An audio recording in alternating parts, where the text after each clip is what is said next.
मन्नत का घर और विदाई। मन्नत, यार रिया, जल्दी कर, हमें आज ही दिल्ली निकलना होगा। कल सुबह ही हमारा वो इंटरव्यू है जिसके लिए हमने जॉब अप्लाई की थी, और हमें अभी बस से ही जाना पड़ेगा। तू फटाफट तैयार हो जा, मैं जरा मम्मी से मिलकर आती हूँ। मन्नत, मम्मी, अच्छा सुनो, मैं अब चलती हूँ, मुझे बहुत लेट हो रहा है, बस निकल जाएगी। अगर मैं यहीं लेट हो गई ना तो फिर टाइम पर नहीं पहुंच पाऊंगी। मन्नत की मम्मी, अच्छा बेटा, ठीक है, बहुत ध्यान से जाना। और हाँ मन्नत, वहां जाकर किसी से लड़ाई झगड़ा करके मत फंस जाना, मुझे तुम्हारी बहुत टेंशन होती है, बिल्कुल ठीक से और संभल कर जाना। मन्नत, मम्मी, अब बिल्कुल ठीक है, बाय, पहुंचकर कॉल करती हूं, बाय। दृश्य 2, अक्ष का खौफनाक रूप और अंडरग्राउंड रूम। अक्ष, नील, मैंने तुम्हें बोला था कि मुझे एक पर्सनल असिस्टेंट चाहिए, और तुम्हें यह भी काम नहीं संभल रहा है? इतना टाइम क्यों लग रहा है? नील कांपती आवाज में, सर, वो कल सुबह ही इंटरव्यू है, तो कल फाइनल हो जाएगा सर। अक्ष, और सुनो, मेरा दिल्ली आने से पहले मुझे वो अपडेट दो जिसके लिए मैंने तुम्हें बोला था। नील, हाँ सर, वो हमारे हाथ में है। अक्ष, ठीक है, आता हूं, फिर करता हूं हिसाब। लड़कियों की स्मगलिंग करने का ज्यादा ही शौक चढ़ा है ना उसे, रुको, मैं अभी बताता हूं उसे। अक्ष दिल्ली एयरपोर्ट पहुंचकर अपनी 10 ब्लैक एसयूवी गाड़ियों के काफिले के साथ डीप मैरून कार में बैठकर सीधे अपने फार्म हाउस जाता है, जहां काले कपड़ों में बॉडीगार्ड्स पहरा दे रहे थे। अक्ष एक के कंधे पर हाथ रखकर सीधे अंडरग्राउंड रूम में जाता है और किंग साइज सोफे पर बैठ जाता है। अक्ष, लेकर आओ उसे। बॉडीगार्ड्स उस लड़की स्मगलर को लाकर फर्श पर फेंक देते हैं। अक्ष, हाँ, तो कितनी बार मैंने तुम्हें वार्न किया था कि यह धंधा छोड़ दो, पर तुम नहीं माने। निखिल, जो सामान मैंने तुम्हें बोला है वो लेकर आओ। बॉडीगार्ड सामान लाते हैं और अक्ष के इशारे पर उसके ऊपर केमिकल डाल देते हैं, जिससे उसकी पूरी खाल निकलने लगती है। फिर ऊपर लगे ड्रोन से उसकी छिली हुई खाल पर मसाला डाला जाता है और नीचे से कोबरा सांप छोड़ दिए जाते हैं, जो पैरों को धीरे धीरे काटना शुरू कर देते हैं। चीखें सुनकर अक्ष अपनी आंखें बंद कर लेता है और अगला ऑर्डर देता है। अक्ष, ले जाओ इसे यहां से और भूखे टाइगर्स बाघों के पास छोड़ दो।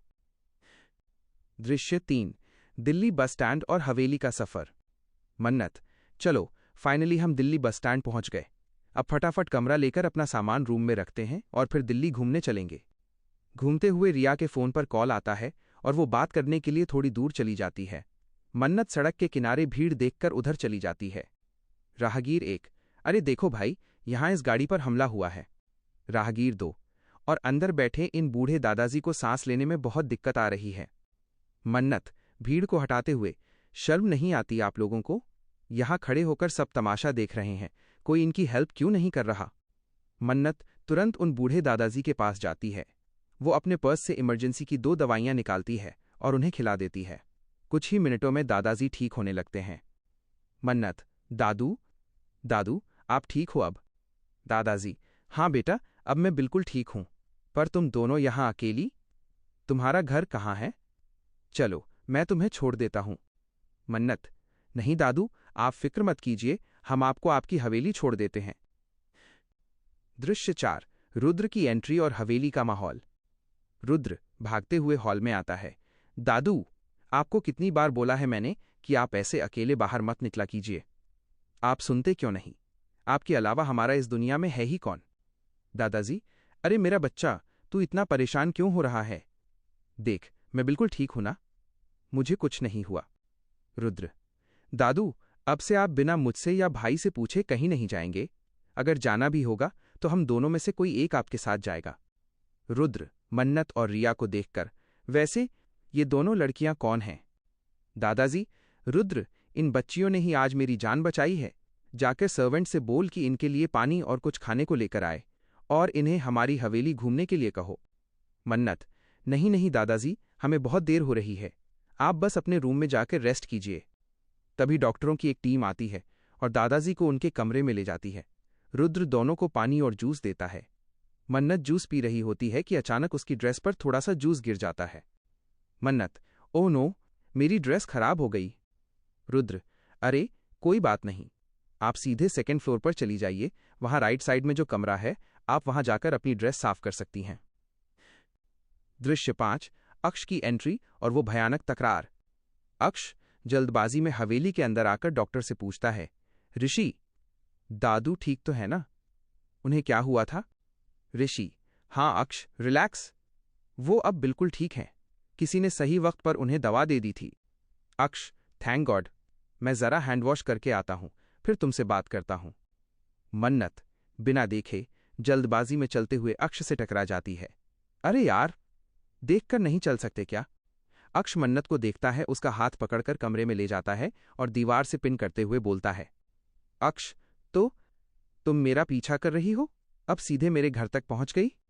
मन्नत, ओ मिस्टर, मुझे कोई शौक नहीं है तुम जैसे लंगूर का पीछा करने में। वैसे तुम्हारी मान ही क्या है जो मैं तुम्हारा पीछा करूंगी? मन्नत की ये बात सुनते ही अक्ष झटके से मन्नत की कमर में अपना हाथ डालता है और उसे अपने और भी करीब कर देता है।